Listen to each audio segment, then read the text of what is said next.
ada beberapa hal yang ingin saya tambahkan. Pertama, tentang bab dimakan dan minum ini. Jadi ada bab saya bahas tentang terlalu banyak makan ketika berbuka puasa. Nah ini karena sebagian kita ketika berbuka puasa itu jadi ajang balas dendam ya, semua dimakan ya. Ya, untuk mukodimahnya saja, untuk bukanya saja itu lengkapnya, ada es cendol ya, es teh, ya sirup, kemudian kolak dan sebagainya. Nah, ini ada pembahasan yang saya buat, jangan sampai ketika berbuka puasa kita makan terlalu banyak atau ajang balas dendam.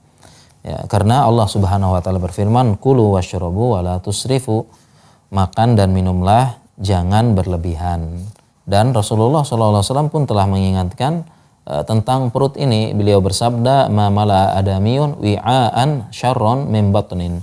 Tidaklah Bani Adam mengisi wadah yang paling buruk, yaitu perutnya. Ya, dan kemudian secara kesehatan juga ini tidak bagus ya. Kalau kita begitu berbuka puasa langsung makan yang banyak, pertama badan menjadi malas, lemas, mengantuk, bahkan bisa juga ada gangguan pencernaan ya, diare, mual karena perutnya kaget, dan bisa juga menurunkan semangat konsentrasi. Karena ketika makan itu aliran darah langsung menuju ke perut. Ya, dia fokus ke perut, aliran darah, sehingga aliran darah ke otak berkurang. Nah, itu makanya sebagian kita, ini penjelasan kenapa sebagian kita habis makan ngantuk. Kenapa? Karena setelah makan aliran darah itu fokus ke perut ya.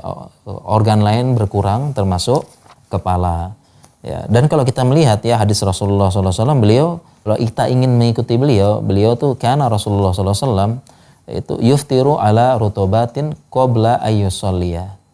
Rasulullah SAW berbuka dengan beberapa rutob sebelum sholat. Ya, jadi beliau berbuka dulu, sholat maghrib baru makan besar. Nah ini beliau. Kalau kita kadang-kadang ya begitu azan langsung makan kurma, langsung makan besar. Tapi beliau buka dulu pakai kurma, beberapa kurma, sholat maghrib dulu, baru makan besar. Ya, ini lebih baik ya, lebih baik perut nggak kaget. Ya, tapi nggak apa-apa kalau memang biasa ya, biasa begitu azan langsung makan besar nggak apa-apa. Baru sholat maghrib asalkan jangan terlalu banyak makannya. Ya, perut kaget dan juga maghribnya tertunda jauh sekali seperti itu ya. Nah, kemudian ada pembahasan lagi. Jadi ini ada pembahasan tentang sunnah berbuka dengan yang manis. Ini tidak ada. Ya, jadi saya bahas di sini tidak ada sunnah berbuka dengan yang manis. Ya, ini terkenal ya di negeri kita, di Indonesia ini berbuka dengan yang manis gitu ya. Ya, ini sepertinya dan sebagian kaum muslimin menganggap ini sunnah. Padahal ini saya ingat dulu ini iklan sirup kayaknya, iklan sirup dan iklan yang lainnya. Ini berbukalah dengan yang manis. Ya, ini tentunya tidak tepat ya. Bukan artinya larangan. Bukan artinya larangan berbuka dengan yang manis, tetapi menisbatkan kepada sunnah ya. Ini yang kita perlu luruskan ya. Tidak ada sunnah berbuka dengan yang manis, bukan artinya tidak boleh berbuka dengan yang manis. Kita hanya harus benar-benar mengatakan sunnah. Kalau bukan sunnah ya bukan sunnah gitu. Dari mana hadis ini? Jelas ya, jelas dalilnya adalah hadis yang kita bacakan tadi, karena Rasulullah SAW yuftiru ala rutobatin qabla ayyusalliya fa illam takun rutobat fa ala tamarat fa illam takun hasawatin min ma. Rasulullah SAW itu berbuka dengan rutob, kurma basah. Kalau nggak ada, dengan kurma kering. Nah, dua ini manis memang ya. Tetapi kalau nggak ada dengan air, air tidak manis. Seandainya ada sunnah berbuka dengan buka puasa, tentu yang ketiga ini beliau cari yang lain. Entah itu madu, entah itu sari buah ini, begitu yang manis. Tentu beliau, tapi tidak. Ini dengan air. Berarti ini tidak ada sunnah berbuka dengan yang manis-manis ya. Menisbatkan kepada sunnah ini yang kita luruskan. Bukan tidak boleh itu berbuka dengan yang manis. Silahkan kolak apa, asalkan jangan berlebihan. Karena tidak ada hadisnya ya, tidak ada hadisnya sama sekali, sehingga kita tidak boleh kita nisbatkan hal ini kepada Rasulullah Sallallahu Alaihi Wasallam. Nah, kemudian masih tentang yang manis lagi ya. Ternyata Rasulullah Sallallahu Alaihi Wasallam itu memang suka dengan minuman yang manis dan dingin. Dan ini termasuk kebiasaan orang Arab saat itu, ya. Sebagaimana hadis dari Aisyah, kana ahabbus syarabi ila Rasulillah sallallahu alaihi wasallam al-hulwa al-barid. Minuman yang paling disukai oleh Rasulullah sallallahu alaihi wasallam adalah minuman yang dingin dan manis, ya. Dan kalau kita menceritakan sisi fikihnya, ini hanya menunjukkan kesukaan Rasulullah SAW, ya. Jadi bukan sunnah, tetapi kesukaannya beliau. Jadi belum tentu yang beliau suka dalam hal adat, dalam hal kebiasaan atau urf, ya, adat setempat, itu belum tentu menunjukkan sunnah, karena beliau ya suka, ya, sebagai manusia biasa beliau suka, ya. Jadi ini bukan menunjukkan sunnahnya, tetapi beliau memang suka. Akan tetapi kalau kita melakukan ini karena ingin, ya, teladan Nabi, ya, artinya idola kita Rasulullah SAW, maka kita mendapat pahala karena mengidolakan beliau. Ya, ini penjelasannya, ya. Nah, jadi Rasulullah SAW suka, ya, minum dengan yang dingin sama yang manis, ya, yaitu apa? Ketika itu adalah rendaman kurma, air kendak. Jadi dulu tuh cara buatnya ada kurma, ya, direndam, kemudian disimpan di atas semalaman. Jadi pagi-pagi sudah intibas, ya, sudah berubah rasanya manis, kemudian karena disimpan semalaman itu paginya sudah agak dingin, ya, disimpan di atas dan dibuat dari bejana kulit supaya lebih bagus, ya, tempatnya lebih menyimpan dingin.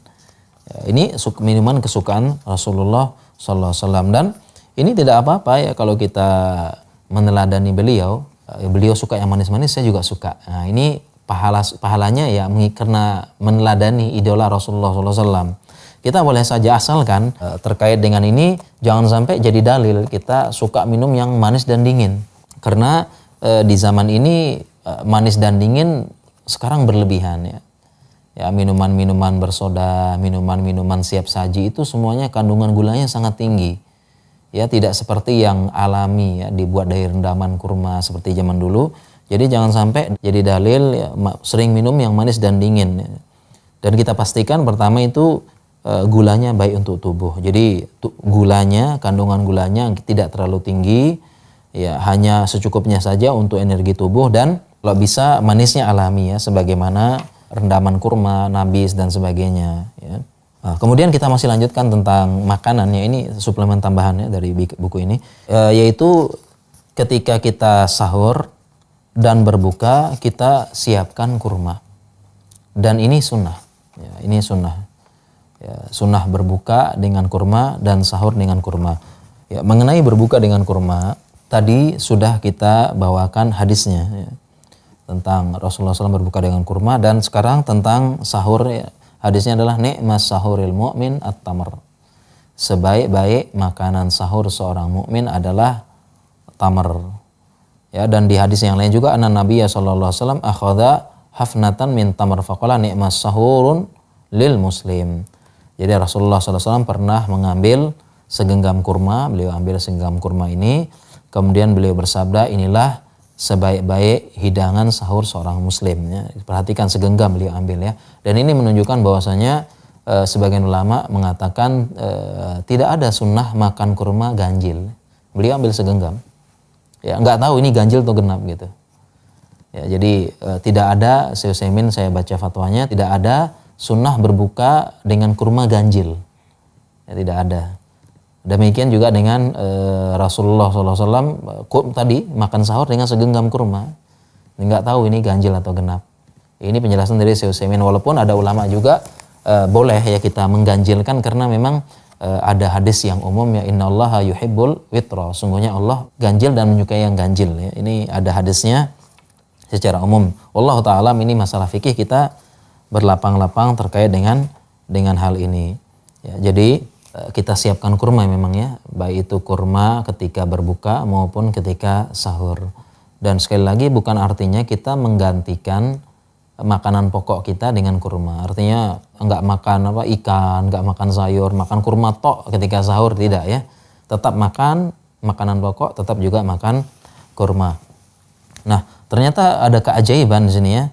Kenapa kita berbuka dengan kurma, kemudian kita juga makan sahur dengan kurma? Karena memang kurma ini dia mengandung beberapa kelebihan gizi, ya, kelebihan dalam keutamaan gizinya. Pertama, dia mengandung kandungan gula yang tinggi, Dan bentuknya monoglukosa ya, artinya langsung diserap tubuh dan langsung jadi energi. Jadi cocok untuk mengembalikan energi ketika berpuasa seharian, dan juga kurma mengandung serat, mengandung beberapa mineral-mineral yang lainnya, sehingga ini cukup bermanfaat ya, cocok untuk keadaannya orang yang berpuasa. Ini kurma ya. Itulah salah satu keajaiban dalam syariat kita.